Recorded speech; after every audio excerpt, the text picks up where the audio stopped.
পাওয়ার প্লেতেই আফগানিস্তানের মেরুদণ্ড ভেঙে দিলেন রিপন মণ্ডল।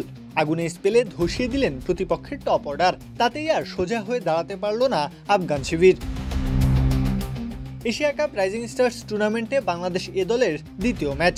টসে জিতে প্রতিপক্ষ আফগানদের ব্যাটিংয়ের আমন্ত্রণ জানায় বাংলাদেশ, আর শুরুতেই রিপন মণ্ডলের হাতে বল তুলে দেওয়া হয়। তিনি যেন ব্রত হিসেবে নিয়েছেন প্রতিপক্ষের টপ অর্ডারকে কোনোভাবেই মাথা তুলতে দেবেন না। নতুন বলে উইকেট শিকারী হিসেবে বিশ্বাসযোগ্যতা কুড়িয়েছেন আগেই, আজও সেই ধারার পুনরাবৃত্তি ঘটালেন। তৃতীয় বলের মাথায় ইমরান মীরকে সাজঘরের পথ দেখালেন রিপন। ওই ওভারে খরচা করলেন 6 রান। নিজের দ্বিতীয় ওভারে ফিরে আসলেন আরও ধ্বংসাত্মক রূপে। আফগানদের নির্ভরতার প্রতীক সিদ্দিকুল্লাহ অটলকে ফেরালেন ওই ওভারের দ্বিতীয় বলে। এর 3 বল পরেই নূর রহমানকে দেখান ড্রেসিং রুমের পথ। ওভার শেষে 1 রান দিয়ে ঝুলিতে ভরেন 2 উইকেট।